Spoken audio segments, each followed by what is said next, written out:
video, I'm going to be showing you the first Easter tutorial for this year, and that's going to be a robin's egg candy themed. So it's like the little whoppers that are elongated and then they've got the little speckles on them and they're all the pastels and they've got the cute little robin on the package. So it's that robin's egg package pouring over the nail with all kinds of sparkles and some really cute little pearls. I love this nail. I love this design. Those robin's eggs are something that I'm going to admit that I have to indulge in every single year, every Easter, because I just can't help myself.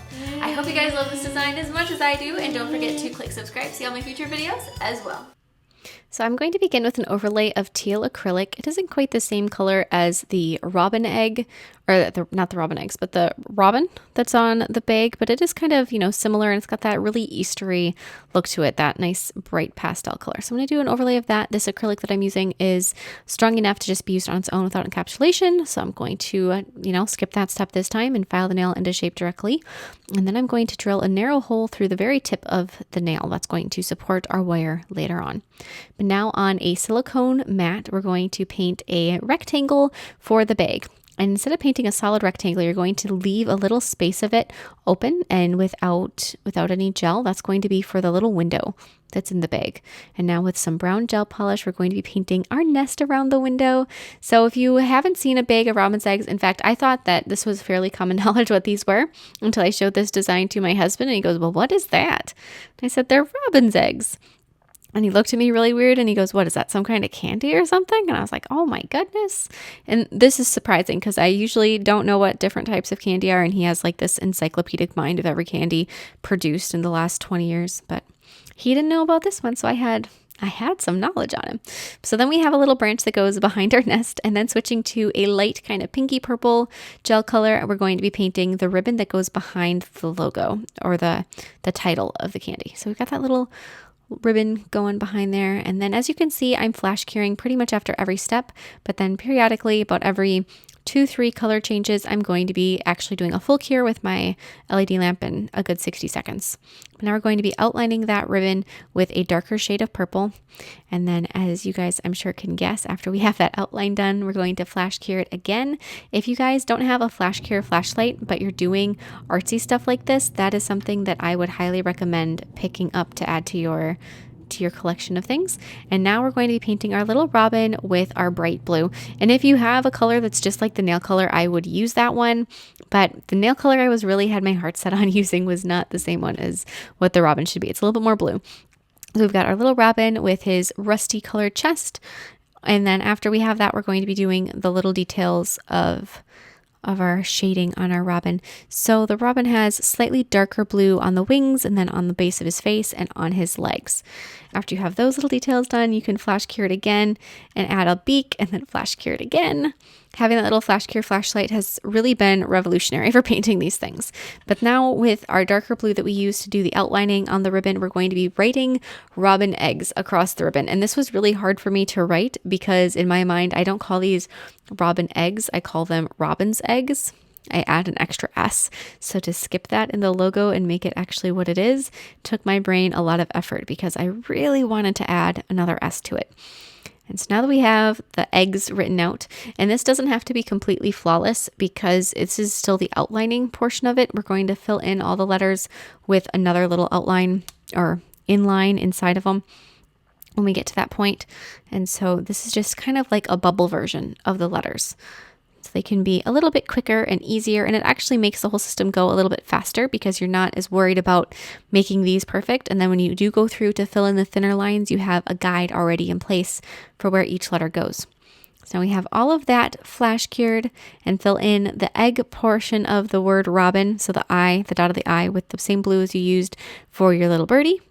Add the birdie's eyes, and now we get to do just the final little steps of this logo. So we are going to fill in that lettering with some white gel paint in a very narrow line. So if you have a couple different brush choices, make sure that you choose your smallest brush for this step and use gel paint versus gel polish for it. Your lines and your letters will be much more crisp and clean looking if you use a gel paint. So we got robin. You don't have to do anything with a dot in the eye.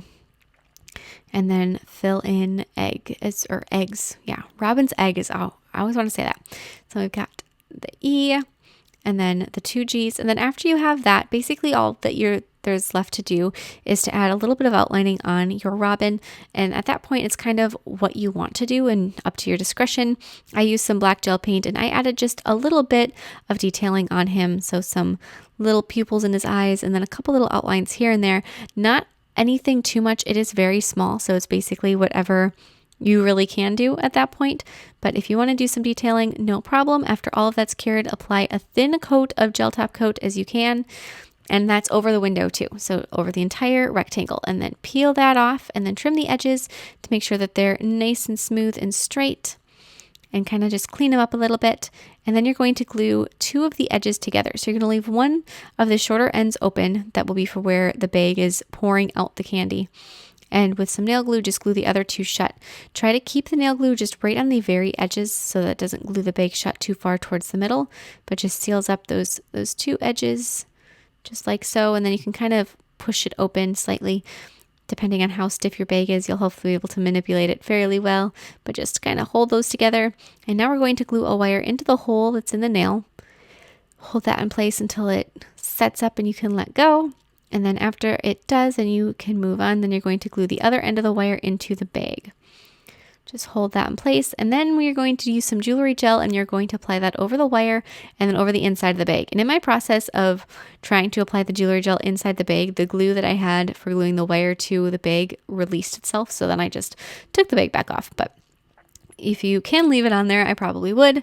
We're going to use some little sequins, and they're different colors of pastels, little nail sequins, basically like bigger versions of a circular glitter, but even just a nice glitter mix would work for this. And you're just going to fill the bag so that you can see them through the little window that's in the bag, and then hold your bag onto your wire because the jewelry gel will hold it in place if you have to do it that way.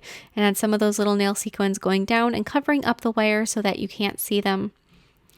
You can't see the wire anymore, and just use a variety of those colors, especially if they're pastels. And then after that's cured, I'm going to apply jewelry gel over the nail so that pretty much covers the whole nail in a really thin coat. You don't need to apply it too thick, just a thin layer over the top of the nail, and then apply a layer of gel top coat, matte gel top coat I should say, over the jewelry gel. Again, thin coat. It doesn't have to be too much. And then I'm going to take some pastel little nail pearls or half pearls and press them into that wet gel. I like those a little bit better than the little sequins, but I kind of like the variety of having some sequins and some little pearls. So then I'm going to take more of my sequins and I'm going to add them to the nail, kind of wherever they fit in as far as around the pearls, and just sort of spread them out so it looks like there's a little robin's egg candy pouring over the entire nail. And this is it. This nail is so Eastery, and I love the color combination. That yellow looks absolutely fantastic, especially against the blue background of the nail. I hope you guys love it as much as I do, and don't forget to click subscribe to see all my future videos as well. Bye!